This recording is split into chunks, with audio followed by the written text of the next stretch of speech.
Good morning everyone. इसके पिछले part में हमने आपको इलेक्ट्रिक डाइपोल को इलेक्ट्रिक फील्ड में रोटेट करने में वर्क डन कितना होता है इसकी चर्चा की थी,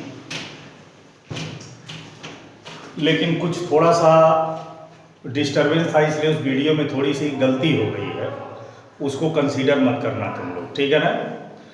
आज हम लोगों का टॉपिक है electric potential energy of electric dipole.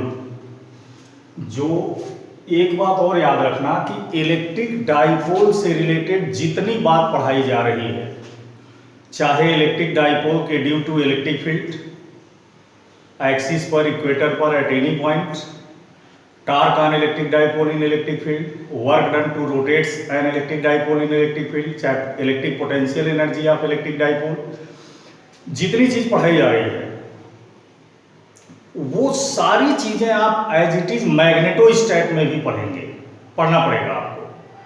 तो यहां आप इस तैयार कर लीजिएगा तो वहां अपने आप हो जाएगा। और एग्जाम के पॉइंट ऑफ व्यू से, बोर्ड एग्जाम के लिए भी ये इलेक्ट्रिक डाइपोल से रिलेटेड 2 क्वेश्चंस जरूर आते हैं, ठीक है। तो electric potential energy of electric dipole, ये हेडिंग देखिए, electric potential energy of electric dipole, electric potential energy of electric dipole, ठीक है। सबसे पहले इसका डेफिनेशन देखिए कि किसी भी इलेक्ट्रिक डाइपोल में इलेक्ट्रिक पोटेंशियल एनर्जी होती क्यों है और कितनी होती है। जब भी आपसे पूछा जाए कि what do you mean in about electric potential energy of electric dipole, तो इतना सा बता दीजिए कि किसी डाइपोल को इन्फिनिटी से जब हम इलेक्ट्रिक फील्ड में लाते हैं तो लाने में एक्सटर्नल एजेंसी को जितना वर्क करना पड़ता है उसी वर्क की इक्वल एनर्जी इलेक्ट्रिक डाइपोल में स्टोर हो जाती है। उसी को हम इलेक्ट्रिक डाइपोल की पोटेंशियल एनर्जी कहते हैं। यानी किसी भी इलेक्ट्रिक डाइपोल की इलेक्ट्रिक पोटेंशियल एनर्जी निकालनी है कि डाइपोल में कितनी पोटेंशियल एनर्जी होती है, तो आप क्या कीजिए कि एक इलेक्ट्रिक डाइपोल को इन्फिनिटी पर ले लो और उसे इन्फिनिटी से इलेक्ट्रिक फील्ड में लाइए और देखिए लाने में आपने कितना वर्क किया। जितना आप द्वारा किया गया वर्क होगा उसी की इक्वल एनर्जी डाइपोल में स्टोर होगी। उसी एनर्जी को potential energy of electric dipole कहते हैं। तो डेफिनेशन इलेक्ट्रिक डाइपोल की पोटेंशियल एनर्जी का समझ में आ गया कि किसी डाइपोल, तो हम डेफिनेशन बोल दे रहे हैं, ना हो तो लिख लीजिएगा कि the electric potential energy of electric dipole is numerically equals to amount of work done to bring a dipole from infinity to electric field, ठीक है। ये डेफिनेशन लिख लीजिएगा।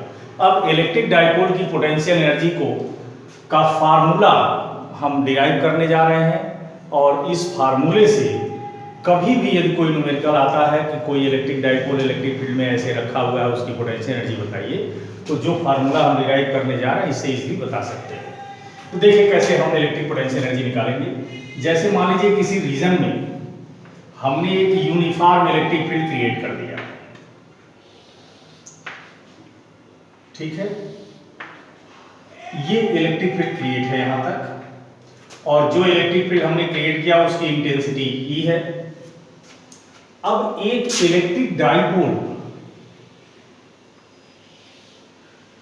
हम इन्फिनिटी पर लेते हैं। इन्फिनिटी का मतलब कि इलेक्ट्रिक फील्ड जहां तक शो किया गया है उससे बाहर का रीजन इन्फिनिटी होता है। आपको बता दिया गया है कि इलेक्ट्रिक फील्ड का रेंज जहां तक शो किया गया है उस रेंज से बाहर को इन्फिनिटी कहते हैं। तो यहां तक इलेक्ट्रिक फील्ड है, तो इलेक्ट्रिक फील्ड से बाहर की ये दुनिया इन्फिनिटी है।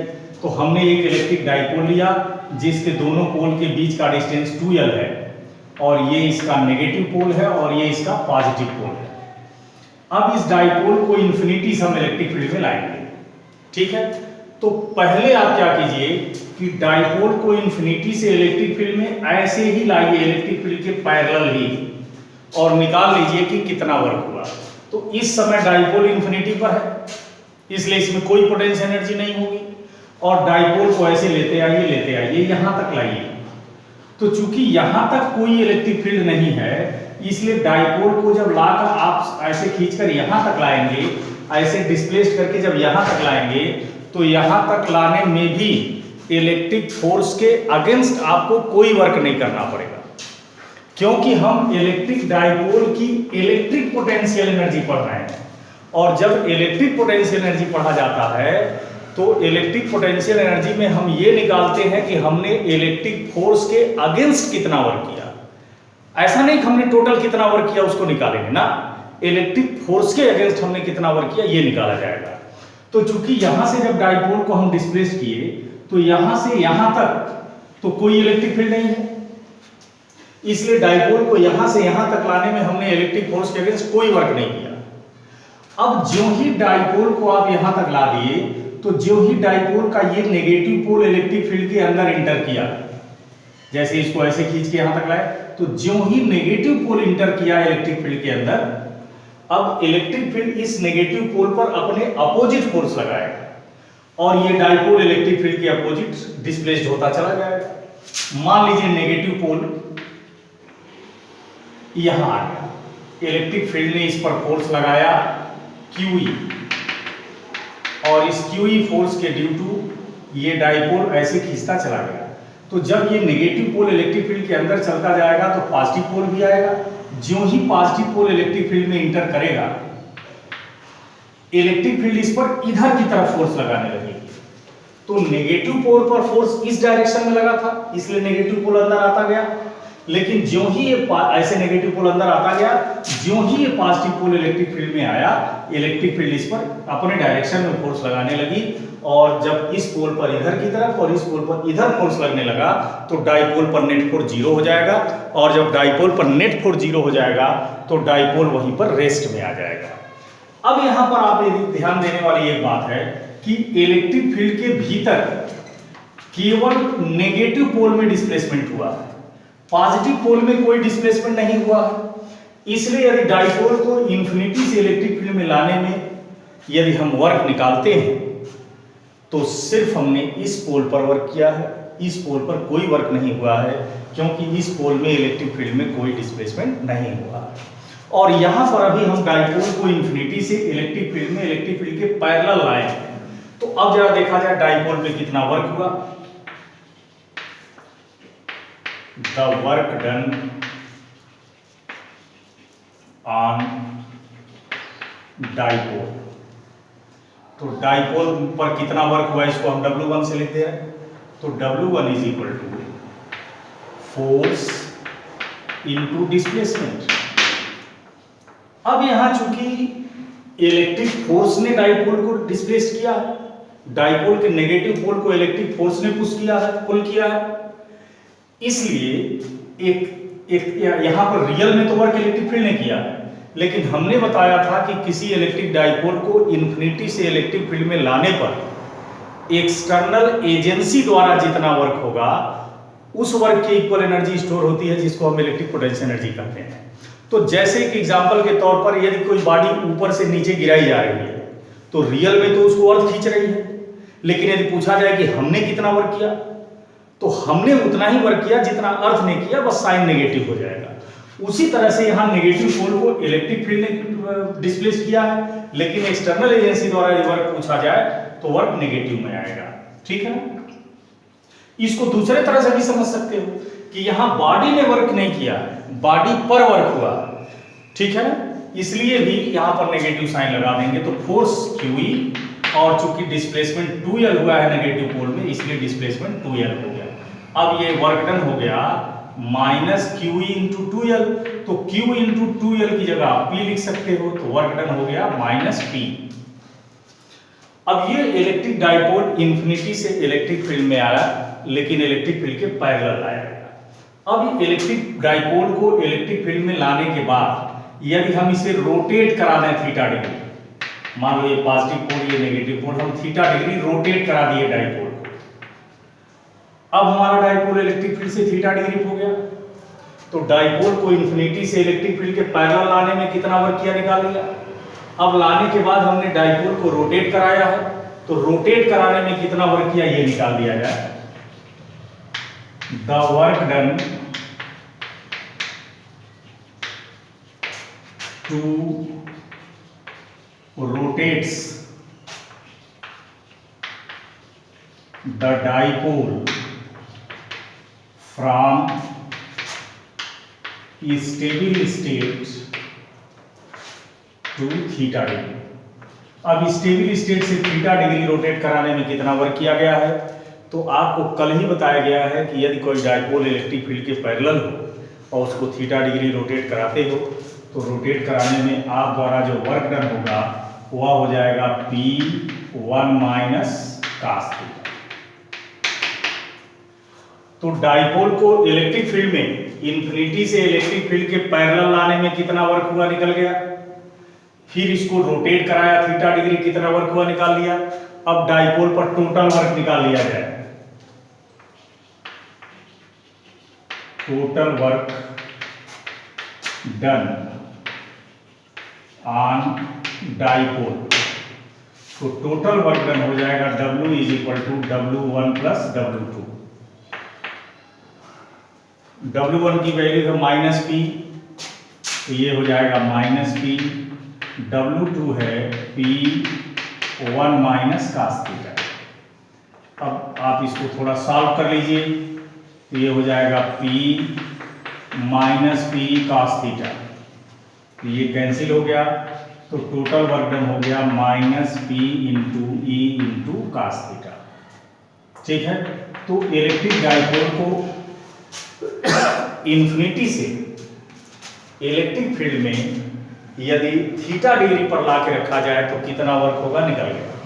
तो अब जब वर्क डन निकल गया तो हमने बताया था कि इलेक्ट्रिक डाइपोल को इलेक्ट्रिक फील्ड में लाने में आप जितना वर्क करोगे टोटल उतनी ही एनर्जी स्टोर हो जाएगी।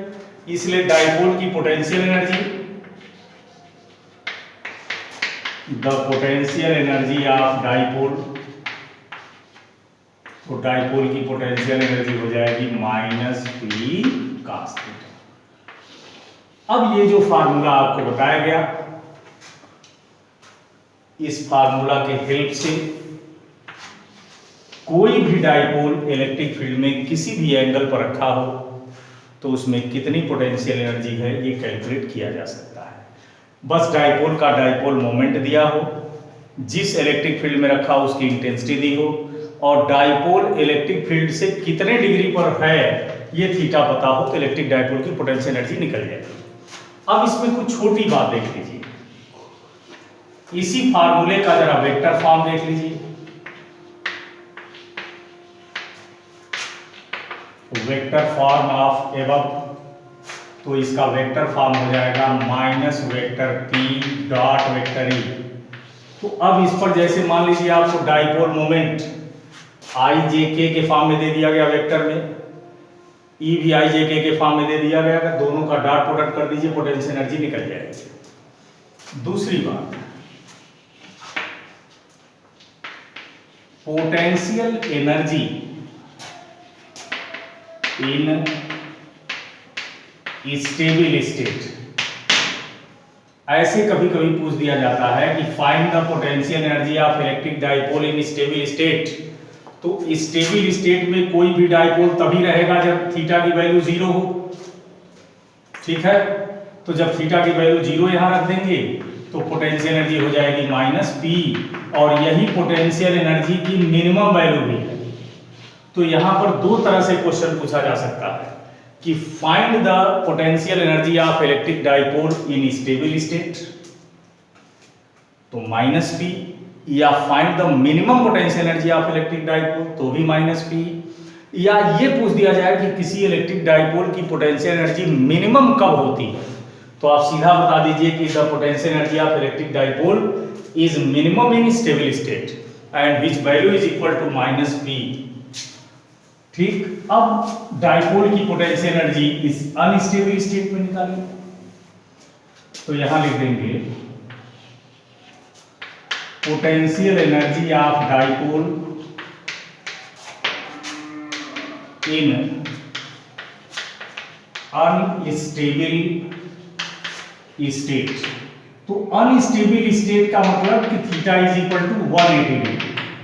अब यदि पोटेंशियल एनर्जी निकालिए तो माइनस पी cos 180 डिग्री, तो ये हो जाएगा प्लस पी, ये पोटेंशियल एनर्जी की मैक्सिमम वैल्यू। तो यहां पर भी दो क्वेश्चन कि अनस्टेबल स्टेट में डाइपोल की पोटेंशियल एनर्जी बताइए तो प्लस पी कह देंगे, या डाइपोल की मैक्सिमम पोटेंशियल एनर्जी बताइए तब भी प्लस पी कह देंगे, या ये पूछ दिया जाए कि डाइपोल की पोटेंशियल एनर्जी मैक्सिमम किस कंडीशन में होती है, तो आप बता दीजिए कि the potential energy of dipole is maximum in unstable state. ठीक है, तो ये हेडिंग आपका कंप्लीट हो गया। और नेक्स्ट पार्ट में अब हम आपको बताएंगे motion of A charge particle in uniform electric field. ठीक है, इसको नोट कर लीजिए। Thank you.